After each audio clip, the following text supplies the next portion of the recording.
All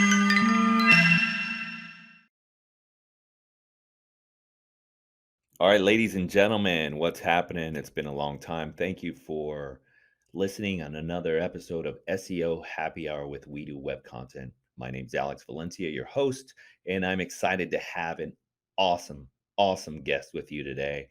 Given the climate that we're in right now, I thought it'd be an awesome introduction and awesome opportunity to bring in someone where we're not talking about SEO, we're not talking about marketing, but actually talking about how to work on your business as opposed to in your business. And today's topic, we're going to be talking about so many awesome things. I get the opportunity to talk to Keith so often because Keith's a personal friend, a business mentor, a mentor as a dad, just as an absolute human being. I mean, we've known each other for over a decade. Um, so let me give you Keith's bio here real quick because it's pretty badass. Just from where he came from and what he's built up. And so Keith Tirico is a business consultant and a licensed insurance agent with experience in the PEO industry dating back 10 years when he joined a large PEO outsourcing organization as the regional vice president. He participated in executive decisions regarding the direction of the company before starting his own consulting agency, Total Business Group.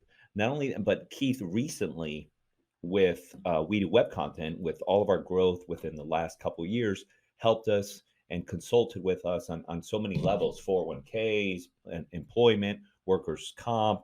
So we've been having a probably almost 2 quarter conversation on changing the way we were managing our business, managing our employees, and doing everything for our staff because they're the ones that make everything happen. So let me give it to Keith, and so glad, man, so happy to have you on here. You're a personal friend, so I'm excited that you're here, and we were able to set this up given the current climate and the social distancing. We're not 6 feet Keeping our apart, distance, but right? we've all been quarantining.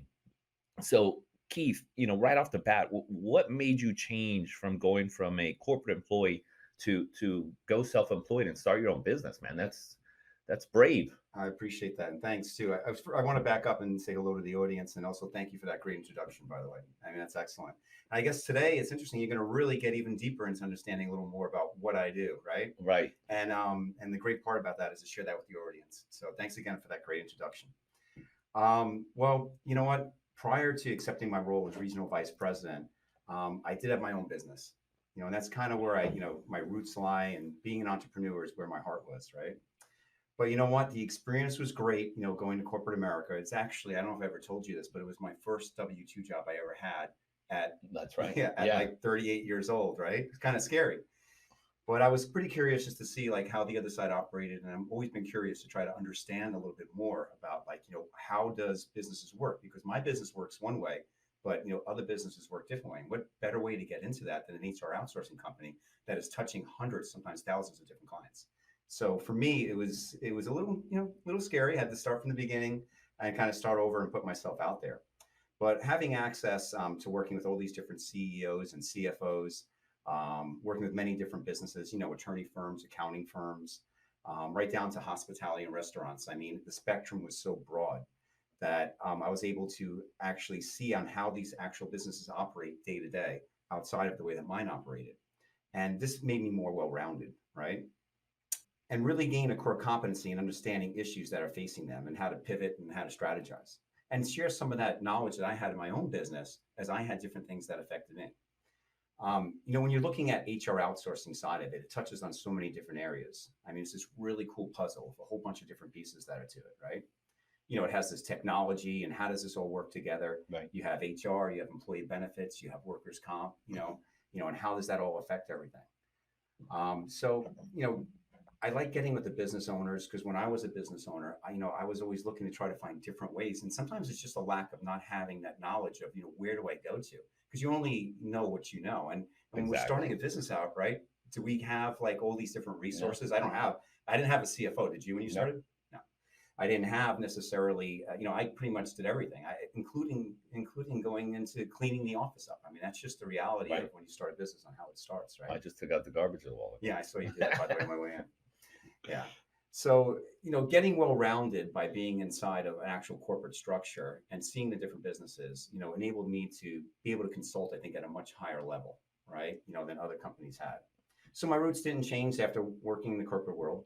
One thing that I did realize that being in corporate world kept me captive. And being how we are, being free as our business owners, we're not captive. We're idea makers, right? We think things through. Right. We come up with these cool ideas, and then we grow these ideas, and then we create these businesses. And that's really what separates the entrepreneur, from say somebody in corporate who has a structure, almost like a franchise type of thing. So getting to see that other side of it, and being more well-rounded and independent, I realized that I wanted to go back on my own again because I didn't want to be captive. At the end of the day, I want to bring what is the best solution and educate someone on what their options are, not be told what their options are supposed to be by somebody who's managing me. And that's pretty much why I went back into doing it myself. That's awesome. And I'm going to jump in there real quick because our experience was so awesome.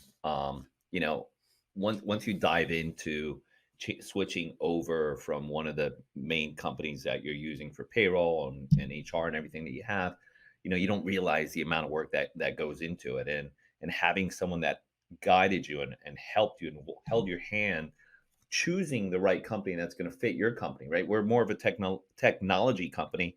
So for Keith to come in and be like, well, I know these companies that I think will relate more to you, that will give you exactly what you need while still saving costs and bulk everything in, right? Whereas if all I know as a business owner and just starting off are the two main companies or three main companies that are out there, then they have the advantage.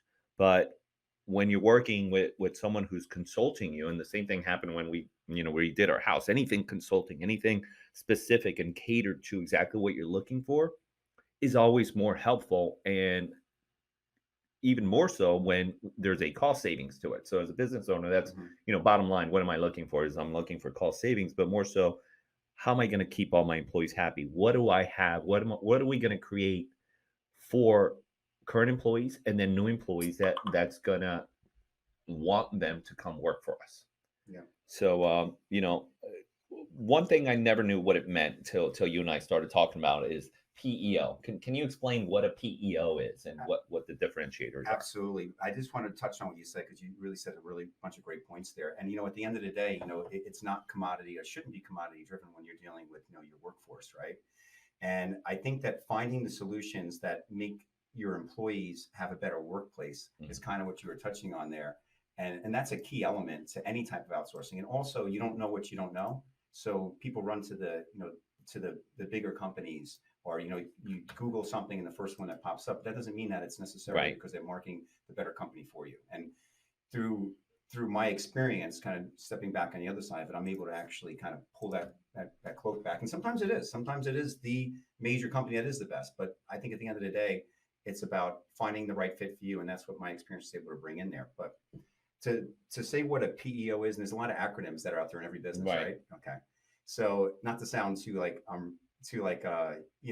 pitchy here or elevated pitchy here, but a PEO is a professional employer organization. So PEOs are commonly known as HR outsourcing companies. That's how many people know them as. So the purpose of a PEO is to provide employer services to its clients. Now, Alex, these services, they're going to vary based on the PEO and the client size because it's not a one size fits all. And the PEOs model themselves usually after specific industries, right? But of course, they'll take any business they can get, even if it's not the right fit. You know, so as an example, and I think this is the simplest way to say it, that PEOs work in four major areas, right? So you have, the HR, it starts with payroll and HR, then you have employee benefits and workers' comp. Now the PEOs use a technology platform that ties all this in together into like a single source sign-in. So rather than having multiple vendors, right? I have my workers' comp over here, my employee benefits over there, I have my technology over here, I have my 401k over there. How do I put all that into just signing in once for me and my employees where everything is right there? And that is a big part of what a PEO is able to do for their clients is to basically streamline the operation. And then the other aspect, what they do is they do enter everything from a tax perspective under one EIN number. So by submitting under one EIN number, a small business now gains access to large business buying power, right? That's gold. It is, right? So now I'm a 20-person operation or Right. 10, and now I have access if I'm 1,000. And I don't need to really explain to the audience what that means by having buying power or leverage. That comes with it. And then the other side of it is shared resources. And I actually referenced this to some people. It's funny, we had a meeting at, those Regis places? Yeah. Okay. So it's a Regis office center, and we're having actually a meeting in there in the Regis office center. When they asked me about PEO, I said, well, it's, it's kind of a lot like this. You have a secretary at the Yeah. desk that everybody plugs into. You have, they answer the phone for your operation. You have, somebody who's filling the coffee pot and doing all that stuff. And that's kind of what a PEO does on a simplified scale, but they do it for a lot of major areas that are touching on, on your business. Nice. Nice. Um, can you tell me a little bit about and tell the audience what co-employment is? Okay, and that's a great question because it's kind of, if you think about it, it's like, what is this co-employment Right. thing? I mean, it's, does that mean I lose And my this is all employees? stuff, And yeah, does that we mean we I do had to this? learn, and still I It's don't care scary, to right? learn. It's nice to just hire somebody and they handle that. So Yeah. tell us a little bit about that and Okay. what we should know. So I'll break it down. So it's here's how it reads usually. It's an allocation of sharing certain employer responsibilities. Okay. But basically, let's look at it in real life. Yeah. So I'm a business owner and I just enrolled into a PEO. Now I still maintain business as usual. So all the direction and control, of the company, the employees, that's all mine. Nothing's changed there, right? So things like hiring, termination, culture, supervising, that remains with me. Now the PEO then takes over much of the back office, like that nitty gritty type of stuff. Okay, remitting wages, withholdings, issuing W-2s, collecting and depositing employment taxes on behalf of the client. So basically, the best way I always found that people understand this is saying to them, you remain the worksite employer, right? Because they're not in the office telling you what to do. Then the PO becomes the paper employer. You know, I can actually even add on it just a little bit more, right? So, like we said earlier, you start your business with this great idea, and this great idea you want to grow this. I like using this in this great idea. You want to grow this great idea, but when you start this great idea, you never said, "Oh shoot, I got to do cover letters. I got to do, Right. you know what I mean? I got to worry about employee benefits, and I have to worry about reconciling bills, and all that paperwork. All we call it like you have like all that you have that strategic HR, and then a transactional HR. You did not start wanting to do like transactional type of stuff. You want to be strategic. I mean, Right. That's why you're a self-employed business owner or operating a company at a high level. Exactly. Yeah. Awesome. So here's a great question, because this is what I want my audience to understand. Because obviously everyone knows that we manage the digital marketing for 50 to 100 of the top law firms in the country. Some of these law firms have internal payroll and internal HR, and they're large firms. And I've always wondered, what would the benefit of Keith coming in and talking to them about PEO. So what's the business benefit from using a PEO? I Yeah. mean, I know what it is now because we've benefited greatly from it, but Mhm. tell the audience how they would benefit. Yeah. And there's some perceptions to that, right? So the first thing that comes to mind for me, because I'm in the business and I understand, how important soft cost savings and all that stuff are, is, HR, technology, reduced liability, right? As an owner, that affects you. But that has more to do with streamlining the operations and then being compliant. Unfortunately, soft cost savings is usually not the driver. It's not the impetus that starts off a PEO conversation or an outsourcing conversation for that matter. What really gets owners, initially interested is hard cost savings. It does start with there. And I think that's what probably your question, the audience is thinking in their heads right now. So again, it goes back to with the larger buying power that you have, most companies see reduced premiums for employee benefits and workers' comp, which is a hard cost. Now, workers' comp, right? I mean, how is that going to be a big savings? If you're, I guess, an accounting firm, and you have, people who are just doing office work, your bill rates are going to be low. It's not going to be a huge savings with that, right? But if I'm doing roofing and I'm doing long haul trucking, things like that, that can be, quite expensive on the workers' comp. So there's more savings when it comes to that. Right. So depending on, sorry to interrupt, No, depending on the business type, there could be unfound cost savings from your workers' comp. Yeah, absolutely. And I found too that, from the employee benefits side, which touches really just about everybody, but it touches actually the other people not on the workers' comp side more, right? So everything always balances out. It's just life. But, on the employee benefit side, I tend to see at least a 10 or 20% savings, on employee benefits. And that also helps offset any administration charges or any fees that, What's come with that? 10 to 12% savings? I'm going to say about 10 to 20% savings. 10 to Sorry. 20. Wow. Yeah. Okay. Yeah. That's strong. Okay. Well, I'll give you an example that we had a client recently that we were working with, and honestly, this happens a lot. I walk in there, they look at me, that we go through the whole discovery process because that's how it starts. It's a discovery. I got to understand your company. Everybody's a little different. We go through, what's important to you because usually it is more than savings. There are efficiencies. But before we get to that, we kind of go through the whole entire thing. Hey, what am I going to save? Well, we have to have this discovery meeting. I need to understand your company better. So I'd gone through with the owner, and 2 days later, he's like, "Do you have a quote for me?" I'm like, "Well, there's underwriting that goes in here. I'm working on it." And he got the next day. He called me again, same thing. And finally, I said to him, I said, "You know what?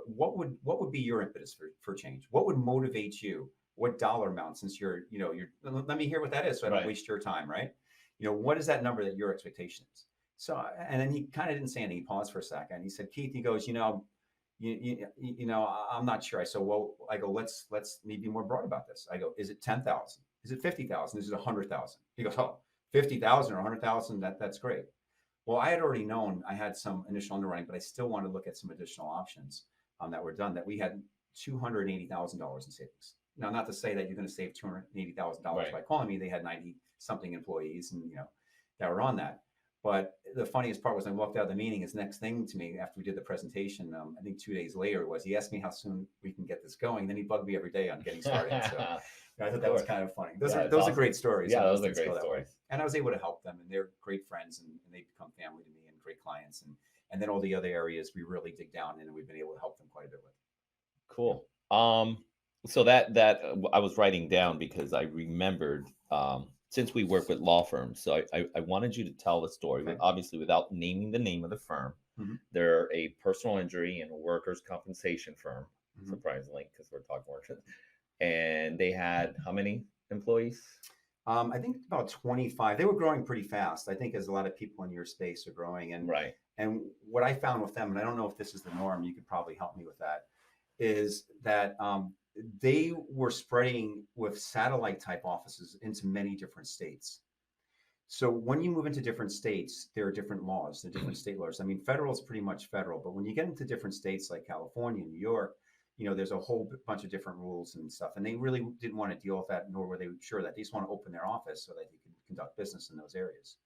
So after sitting down with them and kind of just mapping this out and playing it and seeing what their current state was, that what they were in, and they really weren't driven on money. They just didn't want to have any compliancy issues, any employee issues, and all that stuff. They didn't want to file taxes under different returns for each different state. But when we went through the whole process, we were able to save quite a bit of money for a 25 person group, somewhere in the range of about 30 or 40 grand. Wow, that's Yeah, what I which I meant. think that was really big, actually. I thought too. But more importantly, in which we get into afterwards, From where they were currently. currently, So that's they were correct. paying an overage of $40,000 because they did not know how much cost savings they could potentially get by working with someone like you. I mean, think about it, right? I mean, there's you sit there and you get on a telephone and you fight about your phone bill for $10, and then Right. you fight about the guy who's delivering water and saying we should continue to do this, but you don't want to have a conversation with someone like me that could look at this and probably way more than half the time I'm going to find some cost savings and or better efficiencies, usually both, to be honest with you. So if there's the potential to look at something that's impacting your business from an employment benefit side, where you have 25 employees, maybe 15 enrolled, why would you not look at that? And can I just go a little further with Yeah, that on please. that one? Please keep Okay. going. So what's actually was really interesting on them, and I told them they need to actually, are you guys going to do something? I remember anything I was saying, are you guys going to do something for me here? And that's a joke, audience. I'm just happy to help the client out. But they were faced when I initially saw them on top of that savings, because they didn't show me originally the they've holds their cards to the vest. I'm like, Right. here, I'm here to help you. I You remember know what I that mean? story. But they were initially faced with a 60% increase on their employee benefits. Okay. So when I say it was saving them, 30% or 30, 40,000, whatever that number was, that was based off their previous renewal. So I saved them that money on that. The next year they got hit with a higher increase because there was a lot of usage. That's kind of how these companies look at it. And we were able to maneuver into another plan that not only did they get faced with the 40% savings, we were able to come back with a 10% savings and a rate lock. And a rate lock basically meant they were 3 months before before their renewal. So they were guaranteed that rate for 15 more months. Wow. So basically for 3.5 years, they've gone backwards on their employee benefits costs.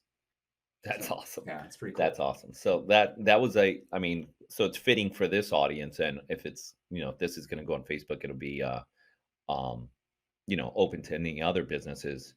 But You want to give another business example that might not be a law firm that had some pretty cost savings? I remember you doing a quote for a company that was going to save mad money, but they never pulled the trigger.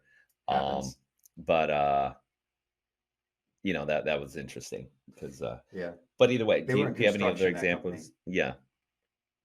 Yeah, I mean, there's so many different examples. So I guess we talked white collar is what I would call it. You have white collar and you Right. have, gray and you have blue, right? So white's going to be the accounting firms, the attorney offices, things like that. They have different needs. You're going to have the gray area that kind of goes in between both.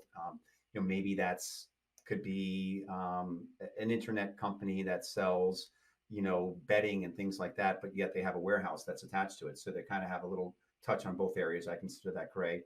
To I'm going to even just reference the one you're talking about, to a blue collar that is doing road work where people are standing in roads. Now, obviously, that's going to be a higher risk, right? So that particular company, we did a great analysis for. We were able to save them quite a bit of money, and there was a lot of margin to work with because they did offer basically everybody had insurance, so they had the medical side, but on the workers' comp side, there was such a high risk that there was so much money that we were able to save them on that. They didn't move forward, not because, and they loved it, not because it wasn't better for them. And I do want to touch on an area to get away from the employee benefits and the comp side. They do a thing when you're doing in construction like certified payrolls, and they have to do that on a pretty much a weekly or a monthly basis, right? And the PEOs actually would do that for them or assist them with that, and that was a huge help for them. The second thing was that they had employee benefits, internally there that the CFO of the company, because they had about 40 employees, was or 45 employees was managing. And that's really not, I think, time well spent, from a soft cost perspective. I'm going here in that direction for a CFO to be kind of dutied out with having to handle and manage, right? I mean, reconciling the voice and the add-ons and like drop offs. And I mean, that's something you have an administrative person doing. And that's something, as an example, that the PEOs would handle. And from a compliance standpoint, because I want to get away and show the different areas that this company particularly would have been helped from a compliance standpoint, they're at 45 employees. When you hit 50 employees, there's a thing called ACA compliancy. And you have to have a measurement period going back a year and then forward. And if you go over for a certain period of time, then you have to offer insurance for everybody. There's certain guidelines and reportings, things called, I don't want to bore the audience, but 1095 or 1094 Cs. And any company out there that we're speaking to is listening that has 50 employees, they understand what I'm talking about. If you're under that, you may not. But these were all things that they weren't tracking towards, and that would be handled. And that can be a huge compliancy issue because if you make a mistake on how you go about doing that, that's $3,000 per employee retro. You know what I mean? And can be even higher. On a different penalty, which is I think it's about 3,600. So we were not able to, but I was able to educate them. The reason why they didn't move forward was one of the people particularly had some health issues and was a little concerned just about making a change. I really don't want to Right. get into that. So I will probably write them and work with them down the road. And I'm currently helping them, assisting them, even though I'm not getting paid for that, to you know what I mean, to help them be better and more compliant for when they're all ready to make that move.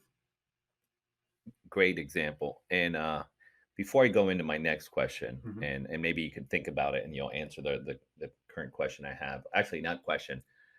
Think about five saving statements that the audience can take with them. So Okay. exactly, where can I save money? Why would I switch over to PEO? And so while you're thinking about that, Okay. going back to my law firm example, like I know several law firms that do it all in house. Why do you think they're doing it in house, and how would it benefit? It's a great question. And what's so funny is we do a lot of work with accounting firms. You would think that an accounting firm, I mean, why would they need an HR outsourcing payroll company, right? I mean, they do the taxes themselves, and they're it's very common to have clients that are accounting firms. So when we switch over to say the attorney firms, I really think it's one of those things they just have not sat down and actually just had a cost analysis of a basic business discovery on just kind of looking at what other option might be out there for them. Because I believe that most of the time, if you look at it and you see it, you're going to be wondering, why was I not doing this, or why didn't I at least look at this, prior? So the answer to the question I'm going to say is they haven't had the opportunity to have somebody sit down and kind of break it out and present it to them. Right. Well, my advice to any of the law firms or businesses that listen or watch the show, definitely at least take the opportunity to call, Keith or someone like Keith, if you know someone personally, and try to drill down the numbers and then see exactly where you are, because I guarantee there's going to be some cost savings and a ton of headache work that you're not going to have to handle internally. All right. So do you have some of those Sure. takeaways? I mean, sure. But you can go to totalbusinessgroup.com. Yeah, yeah. You know, if So they want to go there, they can do that. They can reach me that way. They can reach me through you, or, you yeah, know, so to reach Keith, and I'm gonna put this up on a slide once this is edited and saved. But if you want to write it down, it's Total Biz sort of biz group. Mhm. with a biz Correct. group.com. And it's Keith Tirico, KT as I know him. But a few takeaways, and then we're gonna jump into another subject. Sure. So I think your question, just to repeat it back to you, was what are 6 areas that maybe they can take with them to understand what would be something to think about? I said five, but if you got six, let's go with Okay, let's go for it, right? it. You know, so I'm going to say HR, human resources. Even if you have, excuse me, even if you have an HR person, they wouldn't be displaced. It would just be in addition to. And why is that important? Because compliancy, staying up to new laws that are being changed, things that are happening, updates. I'm going to say payroll. I think payroll and technology kind of go together. I think they all have to speak to each other. Having a certified payroll representative there to help to double check, make sure you're not having mistakes, having someone to call on. As an example, not to kind of get ahead of ourselves here, but even in the current state of things that have happened, someone to go to be able to get like information reports, the information that you need, say for a payroll protection, all that stuff from the CARES Act, employee benefits. I think we hit pretty heavy on that. Excuse me, just the group buying power for the employee benefits, workers' compensation. This can even go down to risk management. We have our operation would like to operate better. People are getting carpet tunnel syndrome, and so how do we avoid that? And also too, you do go on a PEO, you do on a thing they call a pay-go. So there's no upfront fee for the workers' comp. Basically, it comes out as you're payrolling, and at the end of the year, you don't have an audit. We all know what pain in the what the audits are. I'm going to say employer exposures, which we really haven't covered. I mean, you have an employee, and you have an employee, and there's an employee issue that you didn't see, maybe within the management, the way they spoke to them. Those EEOC complaints can be anywhere upwards of as you guys probably know from your audience. I think would actually know this, anywhere from 50,000 to 500,000, depending on what happened, whistleblower or whatnot. And again, I guess I'm saying it twice, technology, because I put it together with payroll, so it's only, I guess it wasn't six. Okay, awesome. This is a great list. This is a lot to learn. So, again, so from my experience, what it helped me is it bulked everything.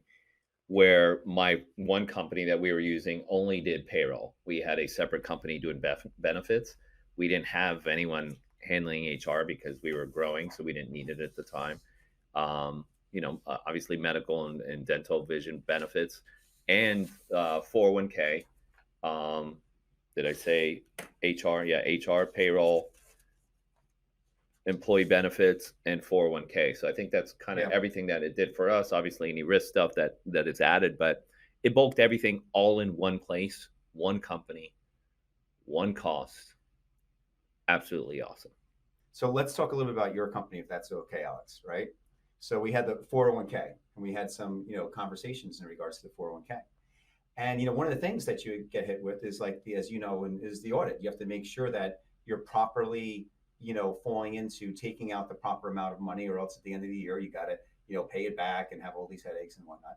Well, the PO is going to manage that for you. You're not going to have those issues. The deductions, they're all going to be on the technology as you see now. When I go in there as an employee on your system through the technology, I'm going to see my employee benefits. I'm going to have a button to click on for my 401k.